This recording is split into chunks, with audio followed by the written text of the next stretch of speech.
Hello, I'm Dr. Sandra Davidson. I'm Provost and Vice President Academic of the University of Calgary. The EDIA Awards are a chance to recognize the many members of our community that are dedicating their work in teaching, learning, research, or services across campus to amplifying EDIA and making our campus a more inclusive environment.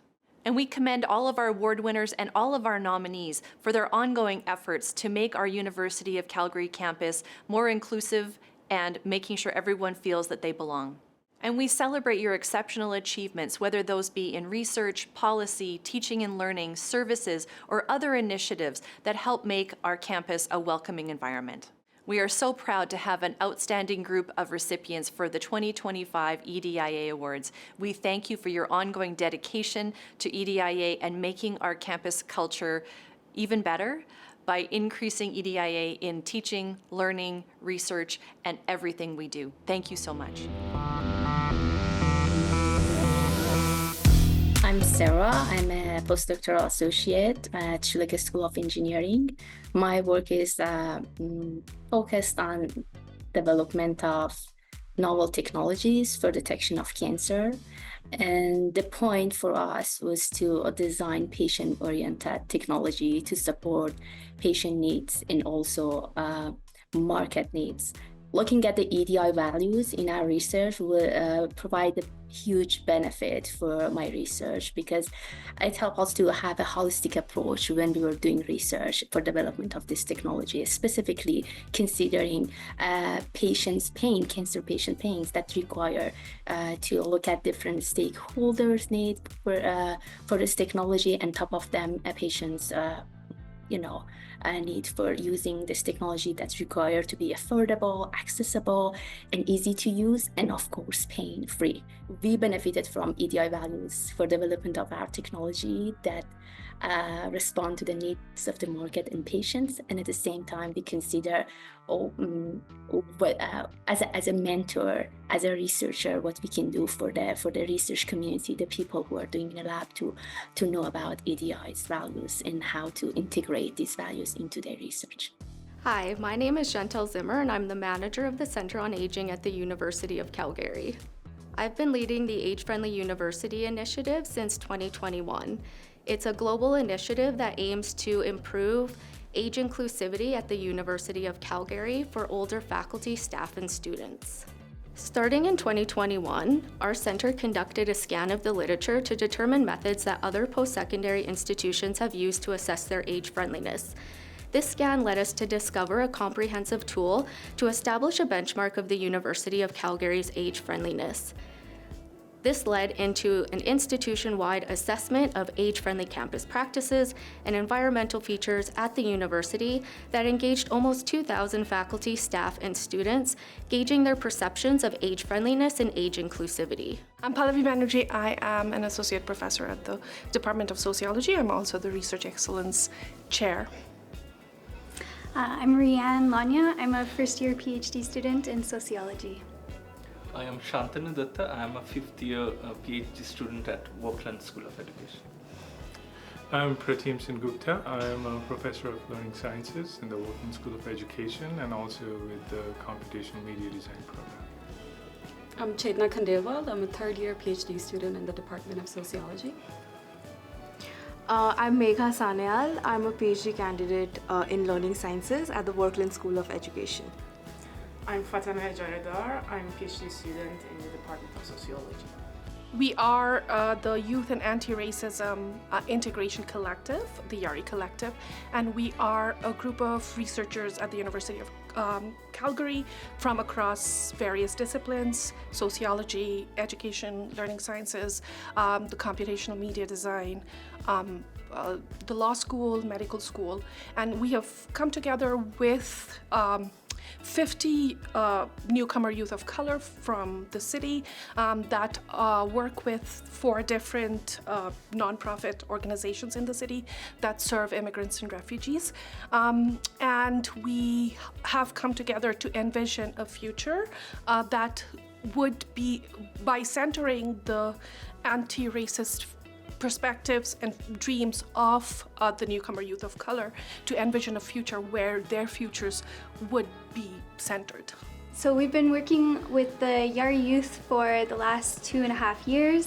I personally have been working with the youth on a community gardening project and also worked as a community liaison for the project. So along with some of the other graduate students on our team, we were communicating directly with the youth regularly to try and support their participation in the project as much as possible.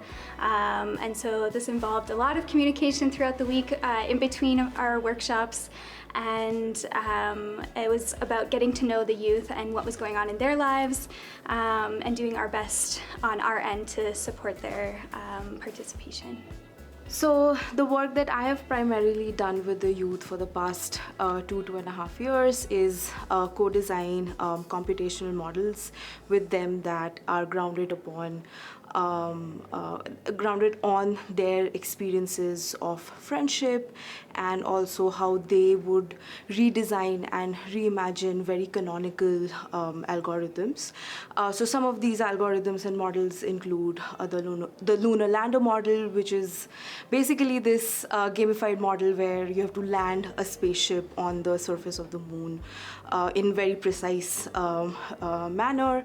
And the youth basically, some of the youth basically took that model, took the code of that model, repurposed the algorithm to tell stories of this childhood memory that they had of crossing a river valley in Azad Kashmir, and that's where the youth were from. That's where they migrated from to Canada. So they basically redesigned and removed the colonial masculine and white gaze of the original algorithm, the original model, and they made it into their stories where they're talking about their lives and how they felt when they were doing that walk across the river valley. So I've been working with 2 youth from Ivory Coast. They're brothers, and they've been making a animation film, a stop-motion animation film. It was on climate justice and how they perceive the environment in Calgary around them, and their visceral reaction to seeing red skies when there were forest fires in the city.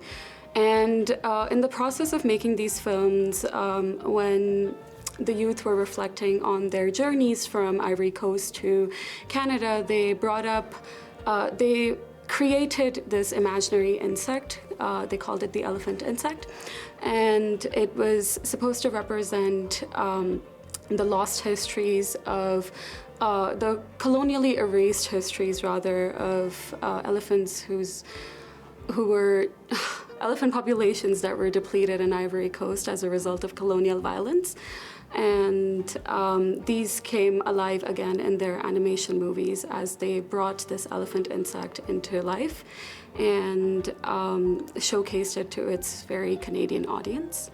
So there was another project which was basically focused on photography.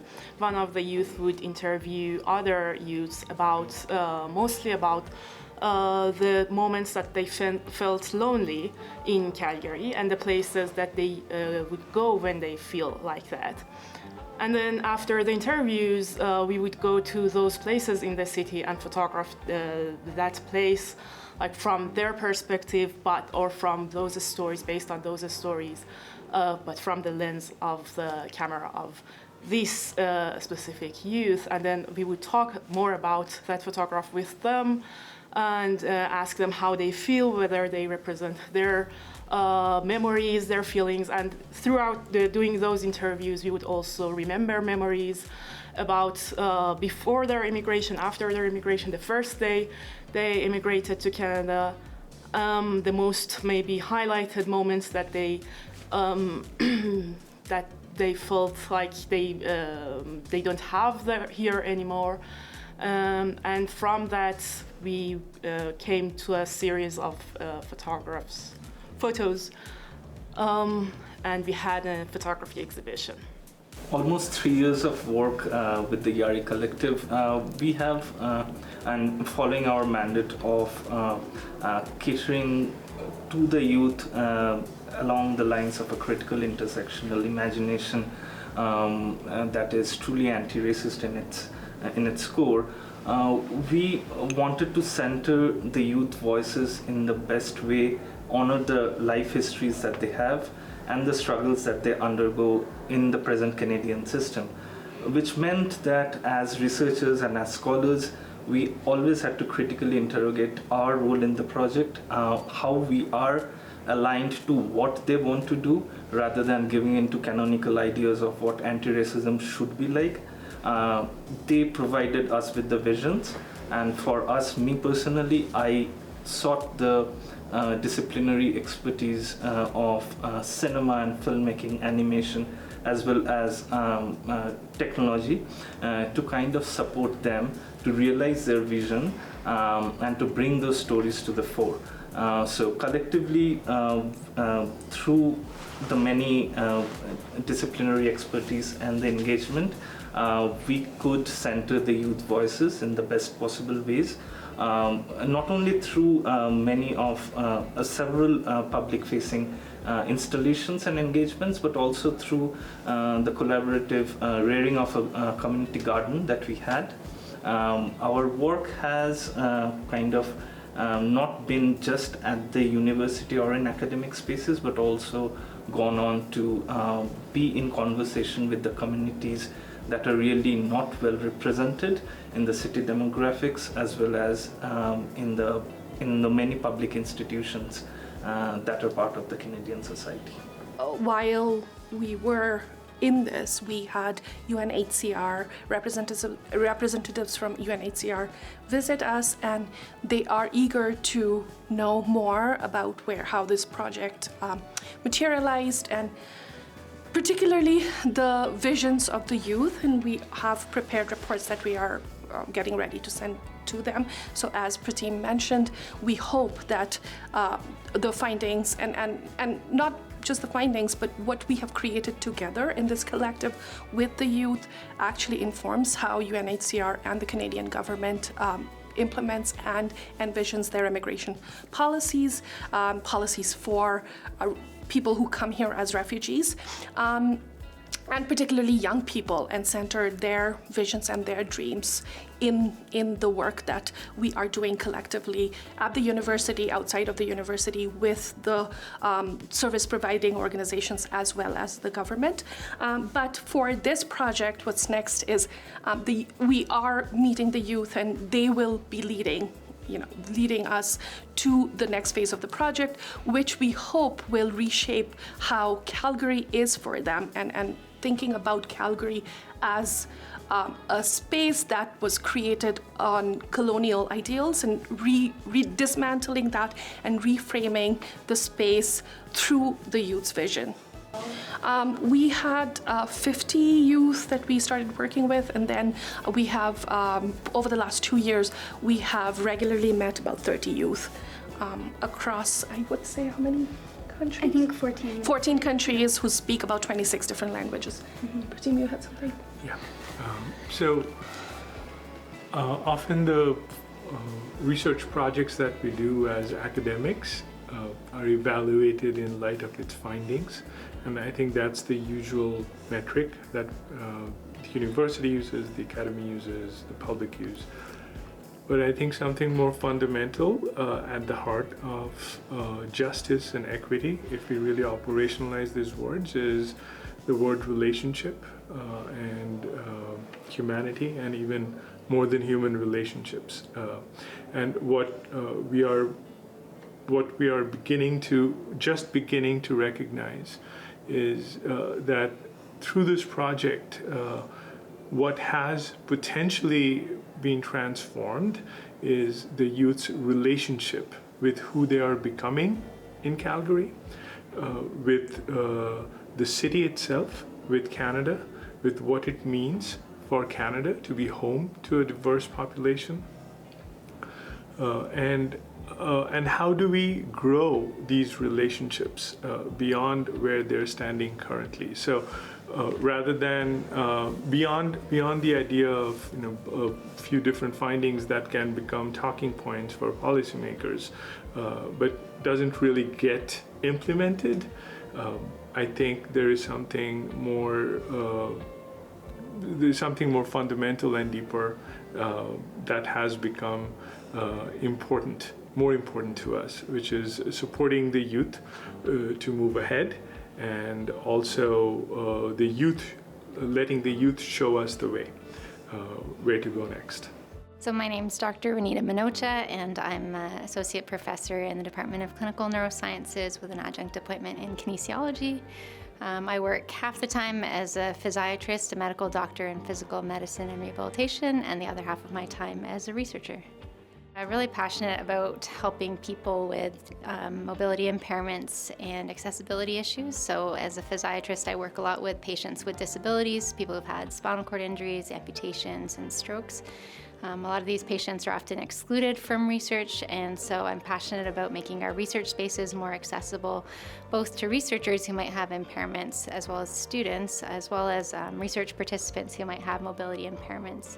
Some of the research that we've done has looked at people who use walking aids or use braces. How can we help them walk more effectively, walk more safely so that they don't get injured?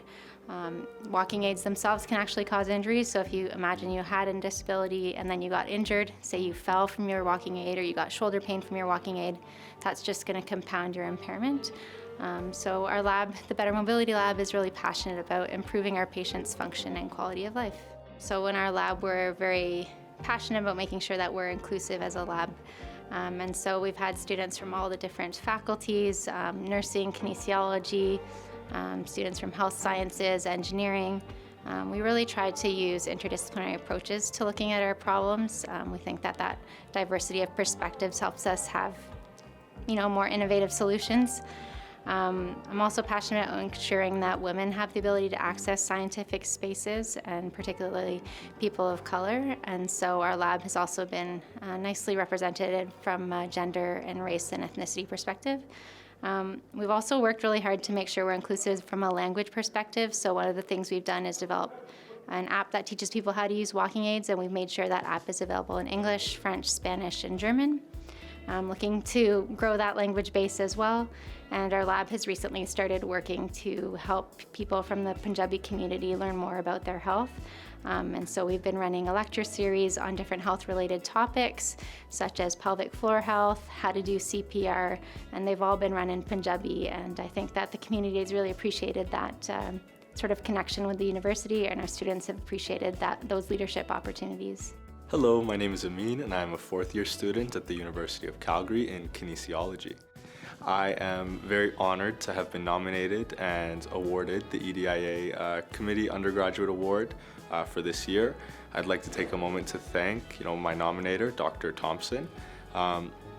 And this award was kind of driven by the work I've been doing in the community with the Cleats for Kids Foundation. I'd like to thank my co-founder, Akwazi Agekum, in helping me start this foundation. And essentially the mandate is to encourage and include marginalized communities and ethnic minorities in sports, specifically children, to ensure that everybody has a chance to play sports and thrive under the umbrella of the community of sports. So we implemented some community drives. We've given cleats out to people in underprivileged communities to ensure that they have the resources they need to play the sports we all love. Thank you so much, and I look forward to being here. My name is Dr. Warrior. I'm an associate professor in the Faculty of Social Work at U Calgary. I work on multiple projects across different contexts on kind of like different issues, but also there's certain similarities. This is random in no particular order. The co-chair of the Olympic Refuge Foundation, and at the moment there are more than 80 million people who've been displaced all over the world.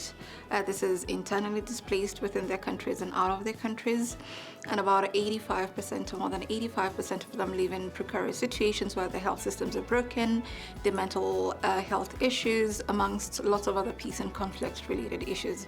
So what we're doing with the project is, as a think tank, we think about how can we center sports within the context of humanitarian programs, development, and peace. And with this, we work with young people all over the world as well. The other project is the Newcomer Knowledge Hub, and that is based in Canada, and it's a collaboration between the Faculty of Social Work and Immigrant Services Calgary, and they work on kind of like settlement issues, and the Knowledge Hub is the element that kind of like brings everything neatly, nicely together. So we think about the projects, settlement projects with newcomers, but also we think about what are some of the future needs of newcomers, both adults and also children. And the child piece of it links to the One Child, Every Child project. And we're trying to think, okay, what is the data that ISC holds? What does it tell us about the needs of newcomer children in Canada, very specific to Calgary, but also what are some of the gaps that exist, and how can we think about how we could plug into those gaps. So when we think about EDI issues, kind of like how far we've come, where we are at with whatever it is that is happening around the world, it's important for us to consider issues of equity, diversity, and inclusion in all the work that we do. And I see this on a daily basis, especially when you're working with newcomer and immigrant communities, irrespective of whether it's in Canada, whether it's in South Africa, or whether it's in Kenya. And for me, a lot of us have a lot of privileges, but we don't exercise care, or we don't extend that privilege to other people. And this is why I think the EDI work that we do with our privileges, different privileges, is really important. My name is Dua, and I'm currently working to complete my master's in community health sciences with a specialization in health services research. My thesis project looks at exploring patient and resident physicians' perceptions on justice and fairness within the care system, and how intersecting identities such as gender, race, geography, etc. can really influence these perceptions. Our project also engages research partners from the community, so we have 2 patient partners and 3 resident physician partners, and our partners are all members of an equity denied group and have lived or living experiences with safety issues or event reporting within the care system.